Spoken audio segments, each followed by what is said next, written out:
Hello, everyone. I'm your host, Shadowile, and we're back with another Monsters of Etheria podcast. Um, we're still on the road to 2019. Feels good to do another podcast video with all these Near Automated videos and the debate. Well, the results on codes. Still not my healthiest form. Um, Shout out to Ghost at Haunt who doesn't know this yet, but I borrowed their design for the thumbnail, the Monsters of Etheria themed thumbnail, which is really cool. I like all the various monsters. I think the first M is I don't know who the first M is. Second M is Cryball. Guessing the not second M. The O is Cryball. The first and is I think Spadumbra. I think the S is Rasper.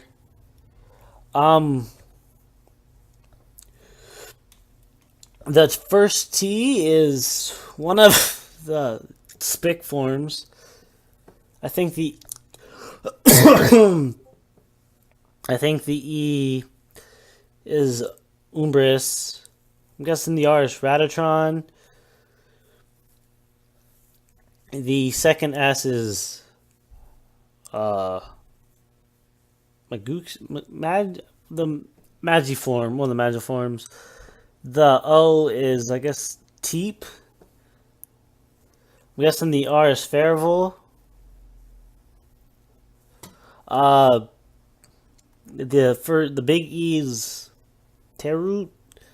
I don't know the squid looking guy. I don't know his name is T. The H is Spectrability. Not Spectrability, it's Lock Spectry. My bad. Um, the E is Warzard. The R is Avian. I'm guessing the I is just the staff of Ferical. And then A is, what's it called? Mabiki. Alright, good stuff. We're gonna move on into fan suggestions or fan monsters. So, this monster is also by Ghost that Haunts, and it is called Psychopian. It is a bug slash psychic type. It's able to hypnotize monsters with its top eye, and then it's able to sting the enemy. Able to, and once it's able to, what is my little thing for it? I'm guessing if once it's able to sting its enemy, since it's already able to hypnotize them, it's able to gain full control over them. So apparently, it's good at swimming and gliding. I guess it has to do with the webs coming off the tail. So it'd be faster than Etherean, and when it is attacked by an enemy from a physical hit, would have a chance to sleep them. All right. We're moving on. Trying not to sneeze now. So this set of monsters are made by Villainous. First monster is called Krustuk, and it is a water slash fire type, or fire slash water, whatever one works. So these are so this is obviously a crab, and apparently it was born with the skill to be able to cook, and I don't really know too much. So yeah, so Kosuke is friendly towards both Ethereans and monsters themselves, and it would feed both of the both kinds. It primarily focuses on vegetation, and you'll see why I say it focuses on vegetation when we move a little bit longer down in the evolution chain. When it mutates into Steph. I just butchered that off the start. Chef Station, which is a lobster chef, and is also a water fire type. So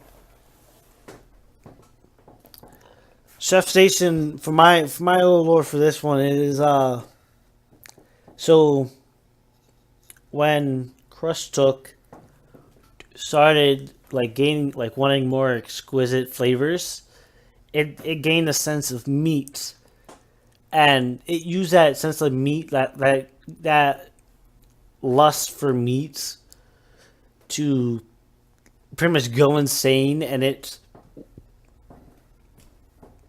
has killed, and it will kill any type of thing it sees, whether it's a person, a monster, plant, animal, whatever, and it will use that in its meal, and it will often feed that to people of that species to it already. So it's like hidden cannibalism, and it doesn't really care about that. And real nice, real nice. Um, let's move on to the third monster line. Uh, this one is by old fan person, not old fan person, but like person we haven't seen here in a while. Zormini Bonbon. So the mutation line goes Flarv, Burasp, and then Acidrone. So Flarv is a bug fire type. Burasp is also a bug fire type, and then Acidrone is a fire poison. So the mutation line is based on insects with deadly stings that the pain is only described as burning until under your skin, as they are able to spray from their stings and burn the prey or to defend themselves. So pretty much what that means is once they're able to sting you, once they sting you and like have their stinger inside your skin, they're able to spray inside your skin and cause your skin to, underneath your skin to burn. Pretty much like, I don't want to say it's instant death, but it seems like it could be instant death. So Burasp has wings, but like they're not used entirely for flying. They're too small. Well, they're too small and too weak to be used for flying. But it does help in like jumping. So it is able to make huge jumps, and they're able to run really fast. Once it mutates into a Acidrone, though, it loses that speed, and their wings have grown immensely, and they're able to fly now. And its stingers is able to. It has its stinger. It's able to spray a bigger distance, and even while not inside someone's skin, it's able. Whoops! It cut off on me for a second. So even while not inside someone's skin, it's able to spray its toxins a way bigger distance than the other forms. So let's move on to the designs specifically. So for Flarv, you see those little horns there where they're not entirely grown, they're sort of numb. Maybe it could do a headbutt, but it wouldn't be like as powerful, or wouldn't be able to like impale its opponent. I'm guessing those little like nubs there on the bottom would be the stingers. Then you move on to Burasp, and its limbs have grown. They've actually grown to be a different color. The eyes are more pointier. The horns are definitely more pointier. The body has more colors on its stripes and things like that. It does seem like it'd be a lot more agile. I know we're reaching like festive times, with Christmas being 4 days away, and Hanukkah, I think, currently already in this process. I don't know about Kwanzaa. I'm not too well informed about that. But it does sort of seem like it has like reindeer feet or like hooves. Then you mutate into Acidrone, and it's looking real purty. Double hooks, I guess, on its horns. Its feet are a lot more spread. Even though it's slower, it seems like it'd be a lot more like able to control itself in the Acidrone's form. You definitely do have 3 like stingers on its tip, but unlike the other 2 forms, its tail has merged into one. So I don't know if in the other 2 forms it could have spread those out more, so it'd be able to do a little bit more range. Whereas this one seems like if you get hit by one, you're getting hit by all 3. You're just screwed. So the exotic form seems to do a lot more like of a greenish tone, and that's pretty much about it. All right, so we are gonna move. Sorry about that. We're gonna move on to monster lore. So we have Lella Fairy as this week's monster. So Lella Fairy, it's one of those things where like, yeah, I know we're not trying to like, hey yo, imagine this you is a monster. This object here is a monster, but it's alive. Imagine that. No, we're not. I'm not trying to do that. But we're gonna take that route right here. So when humans arrive to Etheria and started adapting more and more of their own culture into it, one of the things that they did, geez, I can't talk. One of the things that they did for a more spiritual sense was use dream catchers.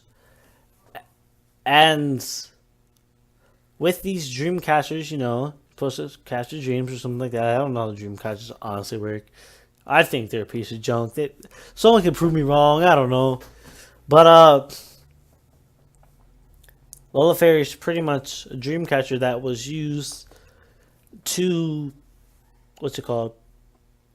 That was used to, you know, come to life. And for this in particular, Lola Fairy is used to cast the dreams of monsters, not humans at all. But it can be used for humans. And Lola Fairy is able to express the dreams that someone has for someone. So someone that's, it pretty much is the most effective dream catcher you'll ever see, other than the person telling you their dream yourself. So it's able to express the dream to the other person and things like that. So, you know, it's pretty much a real good dream catcher. I don't know what else to say about Lola Fairy since it doesn't mutate into other forms. It's pretty much your support unit in battle. So there's that. Alright, let's move away from fan suggestions and monster lore, and what are we gonna cover next? Let's me just like, because I don't want to talk about, I really don't want to talk about the code video anymore, but like we're gonna have to get this out of the way in case like anyone still wondering what I'm gonna do. So yeah, I was gonna use the codes. So I was gonna use some of the codes to pay back those that have helped me and those that have supported me along the way. But since that's no longer an option anytime soon, because I'm not anywhere near thousands of subscribers or followers or like anything like that, I will be giving something away. I don't know what. I don't know what you guys want. I might just do like Amazon gift cards or something like that, or just, and I'll do 50. I'll do three things. So let me know what you guys think down below, because so let me know what you guys want me to do down below, so you guys can vote on things like that. First option is I'll give away one $50 gift card to anything of your choice. It doesn't really, whoever wins gets to choose what they want the $50 on. The second thing is I'll give away two $25 gift cards, and each winner can choose what they want it to be. Doesn't matter to me. And then the third thing I'll give away is, and this one's like, hey, but it's less money than the other two combined. I'm like, yeah, but it's more people, because I don't think I can go lower than that. I'll give away three $15 gift cards, or if they do 20, I might do three $20. If you guys want that, depending on what people you guys choose, will determine how I'll give them away. Like, I remember last time I did a giveaway was for a copy of Ultra Moon or Ultra Sun, winner's choice, and I did that. I worked that out. I did that via Amazon, but I did an art contest for it. So And if you win, you don't have to keep it for yourself. You could give it away to someone else. I remember that's what, so the person that won the art contest gave their prize to someone else. And then that person got to choose what game they wanted. So if you don't want the money, that's fine with me, you know. I can't give away no big console or anything like that because, you know, I have no job and no money, no like stable income. So we're gonna do things like that. But yeah, let me know what you guys think down below. So make sure to like, share, and subscribe, and I'll see you guys in the next video. Ciao!